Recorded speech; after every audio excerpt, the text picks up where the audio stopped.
Hey everybody, it's Romania Black. So we're on episode 2 of Stars Align, and I want to go ahead and say that this show has already, in the first episode, taken a lot of what we think we're going to expect from a sports anime and kind of turned it on its head in a very subtle, interesting way. Like, I'm so intrigued by this show already. So you start out this show, you think that it's going to go the typical sports anime route, right? You've got the underdog team that hasn't won in years. They're made fun of by the other schools. They're going to lose their funding, blah blah blah, the other school clubs. And there's one main player that's really gung-ho about keeping the team alive, and that's Toma. And it's a little bit different already from the get-go with that premise alone, because usually, like with Haikyuu, you had a bunch of third years that wanted to keep the team up and going, or like in Slam Dunk, you had Akage and Kaguri that were third years that wanted to keep the team going. And in this, it's already a little bit different because there are no third years, they're all second years, and they're all just, they can't recruit any first years, so it's just a group of middle people middle students trying to keep the team alive, which is interesting. So you've got that, but then you have, of course, Toma recruits Maki, who in a typical sports anime would be the prodigy player that the team needs to get back on its feet and do good. But Maki's not that. We don't even know if he plays soft tennis. He just has good reflexes, and Toma's like, I'm desperate, you're my only option, and I know you, so join the team. And he's paying him 40,000 yen to join and play on the team with them. So already it's super different because Maki's not a sports prodigy. He's just a kid that Toma knows that has good reflexes that he's recruited. And then the final thing that sets it apart from your typical sports anime is that usually your prodigy player, you don't get a lot of backstory on them right from the beginning. Like, I think of Furuya in Ace of the Diamond or Kageyama in Haikyuu. From the get-go, we don't get a lot of their backstory or what their home life is like. Rukawa in Slam Dunk, we never really see his home life. And they're the prodigy players. But in this, we get Maki's home life. Right off the bat, we know exactly what Maki's life is like, and we see just how bad it is with his father, and it's pretty bad. So right off the bat, this show in one episode has subverted a lot of the expectations that I had going into a sports anime, and it's made me really, really intrigued to see where it's taken from here.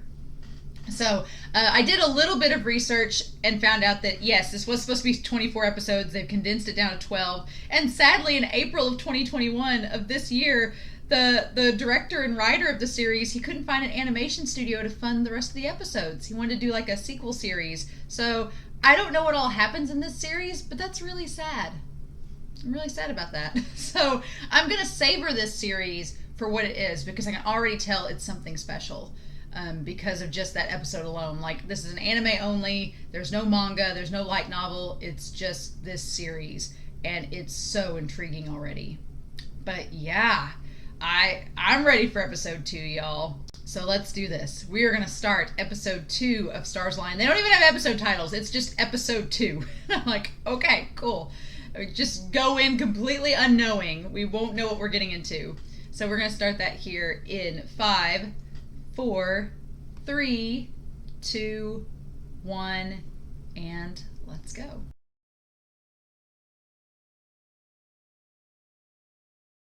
So this episode was really interesting, really low-key, trying to explain all the fundamentals of soft tennis. I like that we spent this episode just get it out of the way, explain what needs to be explained, but there's also, as per how this show has been doing, there's a lot of little subtle things under the surface that are really interesting that are going on that are outside of just talking about soft tennis. Because they try to explain everything this episode, and that works.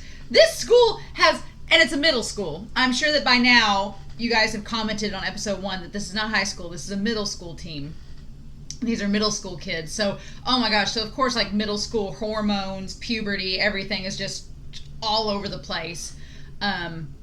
But it's established that this school, there's some mean brats in this school, like some mean bullies. Oh my gosh, which is pretty true to life. There are bullies in real life, especially at schools. So it makes sense. But I like that Toma is walking around at the beginning, and these guys are picking on Yuta. and they're really mean to him, and they just like kick him down. Oh my gosh. And they're like calling him, like making fun of him. And then of course Toma is like, what you doing? And Yuta like runs past him, and Toma's like, what are you guys doing? And of course the leader of them has like his tie undone and his suit jacket unbuttoned, like he's clearly the delinquent, you know. But the other two are, so what's curious, he's like, don't think you're tough because he won't fight back. And then they're like, oh, it's Shinjo. And these guys like drag him off, and they're like, he's nuts.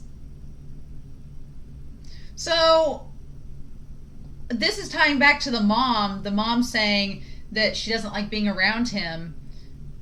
And these guys are saying he's crazy. So I'm like, this kid's in middle school. Like, what the heck's going on? But then Yuta, thanks him. And he's like, you just need to slug guys like that. And Yuta's like, that's not me. I don't want to hurt anybody. And then Toma's really nice to him. He says, you're just way too nice.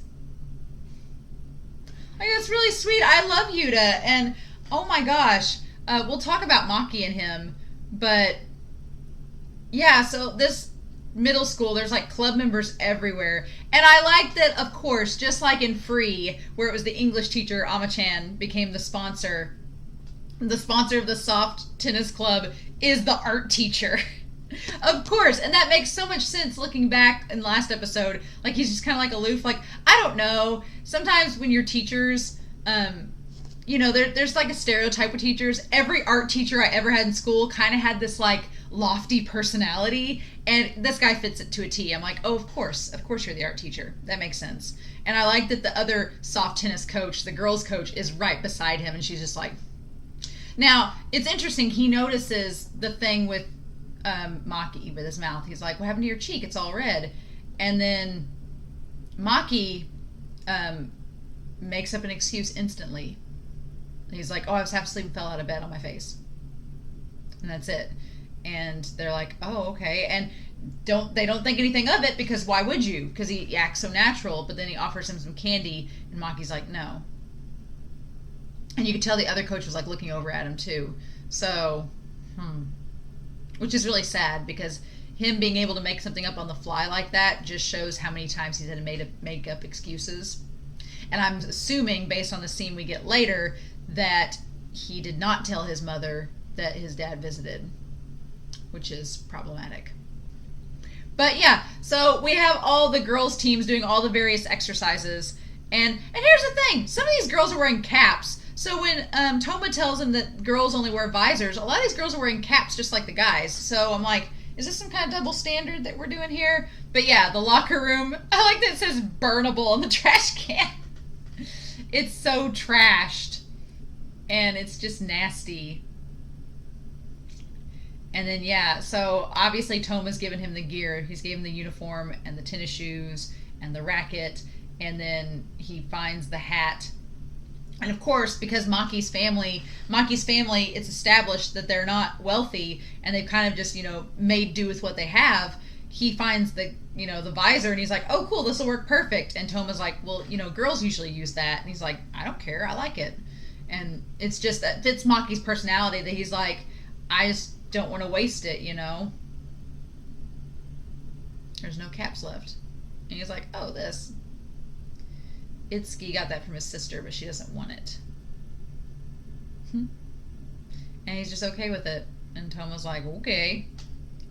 So yeah, we get to meet all of the players. And of course, I'm glad that we just had the one moment of them kind of making fun of him for the hat, and then they dropped it. I'm glad that they dropped it, because I was like, if this was going to be the whole episode, them making fun. Now I'm assuming Was Yuta the one that quit, or the one that quit was the kid in the other episode that wanted to become a stud? That's the one that quit. Yuta's just been following Toma around. And then this girl that lives, Mitsu, that lives in the same apartment as Maki, she's interesting. We're going to talk about her.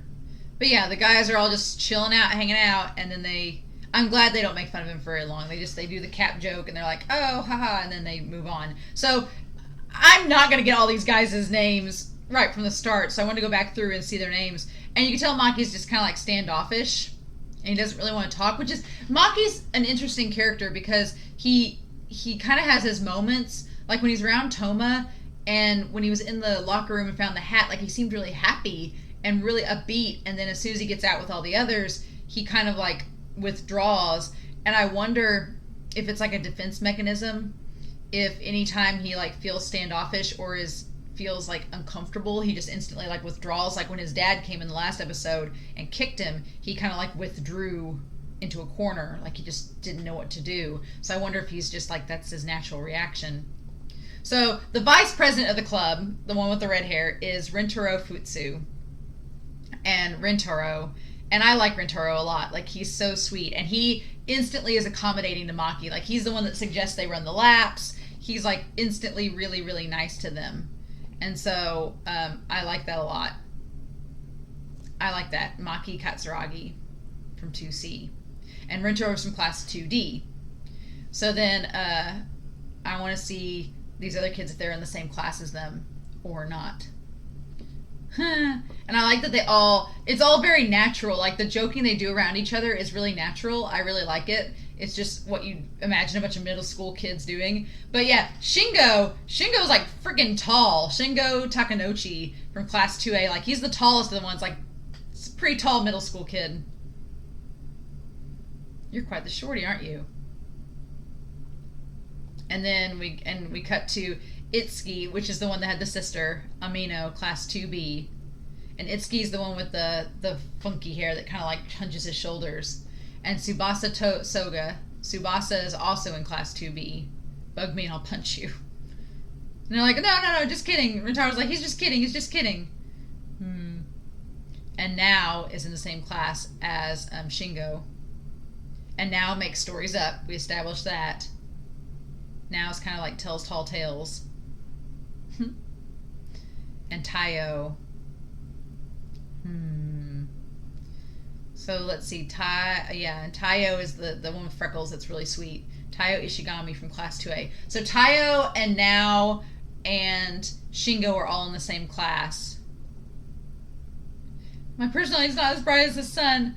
There's no harm in striving for it to be like he's the positive one. So 7 of us make the team, and then there's 8 Katsuragi.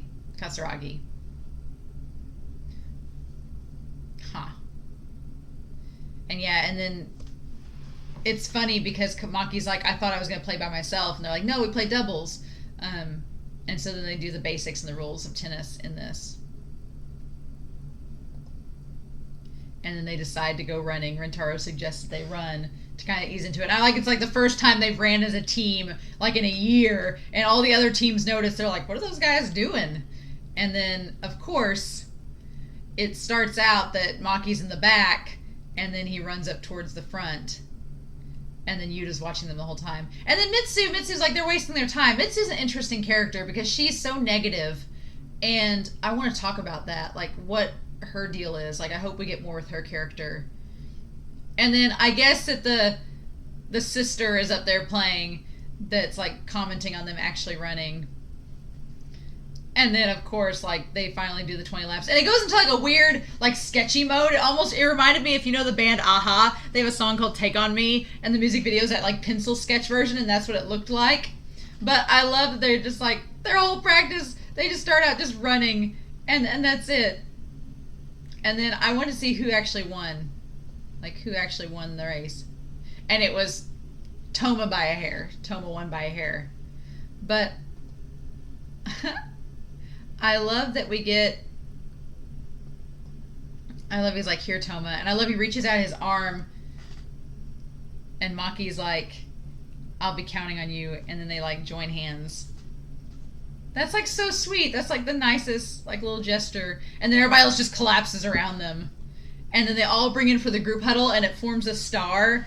And I do like that. I like that despite everything, they all are a team together. And then the girl thought they were going to have that said they're stupid Mitsu. So Mitsu's her last name. But here's the thing about Mitsu. We go to her apartment, and she's beautiful. She's doing like these live streams of this digital artwork that she's doing in the dark, and it's beautiful. And it shows her like on social media, and it says Cat55, thank you, thank you. I'm your biggest fan, Natsuko. Konomin, are you a god? This will help me get through the week. And Kogo anime account, thank you. It's super duper cute. Katagiri, wish I could hit like a million times. Cat Ninja, awesome, awesome, awesome. Tyranno, I adore this. Sky, knee-high, knee-high. What? And then she says, what kind of morons get excited about knee-highs these days? Is the whole world filled with people like this? So, I'm so curious because she clearly has like a really good talent, and she's doing all this, and she's doing all this, and she's like getting comments and everything about it, and they're really positive, but she's just like throwing them aside and saying that they're pathetic. And I'm like, girl, what has happened to you to make you have this negative outlook on everything? Like, girl has a negative outlook on everything, even though she's clearly talented, and it doesn't look like she's in a like she has a bunk bed there, or she has a bed above her desk. Like, it's a nice looking room, even though it's mostly dark. Like, it doesn't seem like she's, you know, and she has nice equipment and tech, which, I mean, that stuff costs money. So her character really intrigues me, and I'm very curious to know more about Mitsu and get more into it. And so, yeah, she sits right in front of Maki, and then Toma gets him to go, and Toma's the class president, so he's like, come on, we gotta go and do these things, and him and Maki run off. And of course she comes to school with him because they live in the same apartment complex. And then these two girls, are you friends with the new kid? And they're like, and of course Mitsu's like, I don't really know him. And those girls kind of tease her and saying, you like him, don't you, even though you're so gloomy. You creepy otaku. She's like, shut up, you fat pigs. So clearly, I'm assuming that she doesn't really have any friends there, and that probably doesn't help the fact that she has such a negative image on everybody because she doesn't have any friends in the school. And so Maki's kind of the closest thing she has to a friend because they're kind of by proxy friends, you know, without choice because they lived next to each other.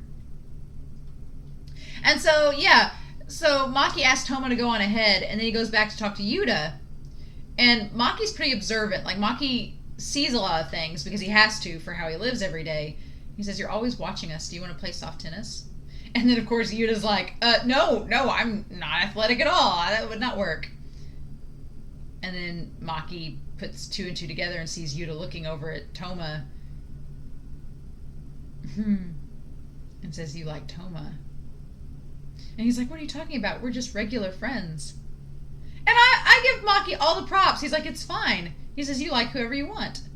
And Yuta's like, huh? He's like, do you want to be our manager? It's such a contrast from at the start of this episode when those guys were making fun of Yuta and slandering him to this moment where Maki's like, I don't care who you like whoever you want. Like, do you want to be our manager? And it's how open-minded Maki is and how open-hearted he is. And he's like, you should join us and it'd be fun. Like, trying to include him and be kind. And then Yuta, you know, agrees and becomes their manager. I'm like, that's so cool. I love that with Maki. Like, we'll talk a little bit more about his character in a little bit, because then he does that weird thing with the team for a second, but I think that it was for a reason. But anyway, he makes the food for his mom, and this looks like his brother. It looks like his older brother, and his older brother's drinking, so he's clearly, like, older by several years, right? It's either his older brother or the mom's boyfriend. One of the two. A broke like guy like you has that kind of money show. There's more to life than money. That's what broke people say. So, I don't know. On the one hand, this guy kind of looks like Maki and the mom, so it could be an older brother. But then the other hand, I wouldn't be surprised if it's like the boyfriend. And then Maki trying to offer to go buy beer, and they're like, you're too young. He's like, well, then I'll have to get tea then. And so he goes to get tea and runs like normal. And then they say he doesn't know about this place, right? And the mom establishes that she's filed for a restraining order, as you should, but it's not been installed yet. And so this guy, Sho, says he can't reach Maki while he's there. And then, interesting. So I don't know if that's the brother or the boyfriend, but that is very interesting. I guess we'll find out. Don't spoil me. I guess we'll find out as it goes. And then Yuta is the manager. And Maki instantly taking charge and being part of the team. Like, yeah, he's not going to do chores for us, but he's going to be our manager. We need a manager. And then, of course, Shingo's like... And then Maki almost mentions the deal. Shingo's like, quit bossing us around. And he's like, well, it's just part of the deal that we get better and start winning. And then Toma's like, let's just go to practice. So, yeah, because I'm sure if Toma tells them that he's paying Maki to be on the team's going to get really ticked off because it's like, well, why don't you pay us, Toma? You know?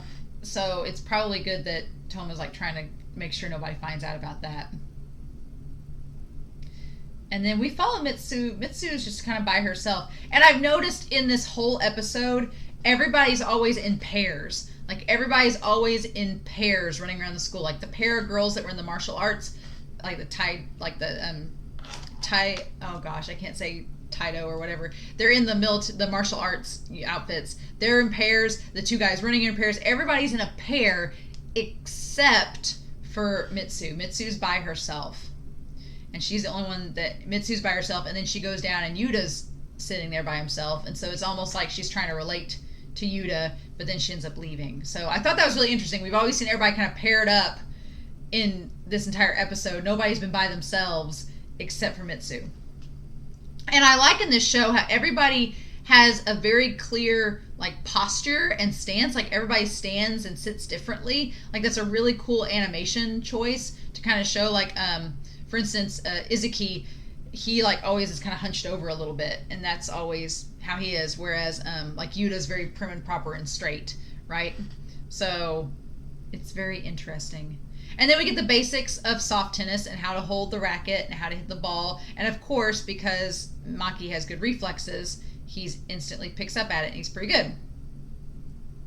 So I want to get to the point where Maki confronts them about their whole, because from this practice session, these teammates, they've all, they've been on this team for a whole year, and they've forgotten the basics. They forgot how to like hold a tennis racket and how to hit the ball and all the basics that come with it. And they've established that they just get the leftovers and the hand-me-downs from the girls' team, and they don't get to practice whenever they want to. They have to be on a tight schedule based on the other team's agendas because they're just not as good. And I find that interesting that all these guys are kind of starting all over again. And then Maki, Toma just shows him how to do things. And Toma's clearly the invested one. And everybody's like, oh, God, Maki's incredible. And he's like, not really. You can just tell he's just good. He just has a knack for it. And then they all start practicing with the ball. And he catches it. And then, yeah, this part right here, where he's like, you guys play soft tennis for a year, and this is all you have to show for it. And that was like the record scratch, like, oh. And then, of course, Shingo's like, don't get cocky just because you can't hit the ball. Just because you can hit the ball. And then Maki's like, well, isn't it strange that some of you can't even do that much? And it's like, who cares? And they're all getting mad. But honestly, the reality is Maki's like, you guys have been playing this for a year. What aren't we doing that we need to do to get better? We have to win, so what aren't we doing? Because you guys should be better than this. And at first they all get really mad, and he's like, it's just more than soft tennis. He's like, this is what they call the cries of a sore loser. And then Shingo starts to get mad, and Toma doesn't break him up. Toma lets him go. And he's like, that's why you can't win a match. You can't get results without effort. Even idiots know that. Like, he taunts him a little bit, and he says, you're all a bunch of excuses.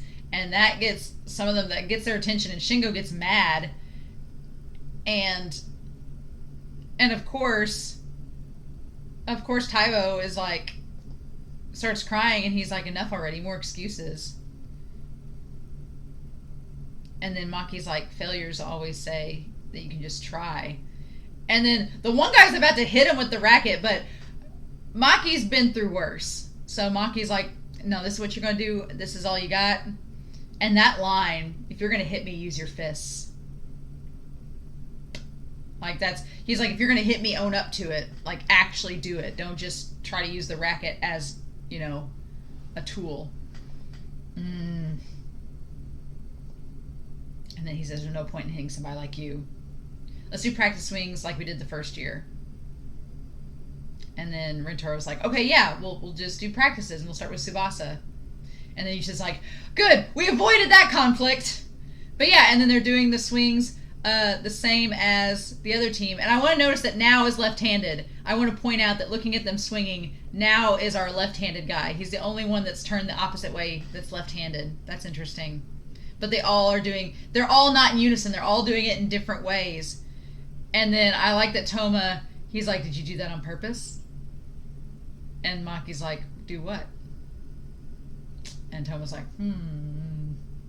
Like, Toma didn't break up that fight because I'm sure he was like thinking Maki was trying to get them motivated to start doing more than just, messing around, and thinking that, because that's a really good point. Maki's like, in that moment, everybody's like, wow, Maki's incredible. And Maki's like, I'm not incredible. I'm just putting the effort in. I'm just trying to learn, and I'm trying to do good. He's like, if you guys did the same, you'd all be on the same level as me. I'm not a prodigy or anything. So he's calling him out and saying, you guys have just made excuses and said you couldn't do it for the last year and a half, but that's not true, and you guys should know better. And then it kind of kicks him into gear, right?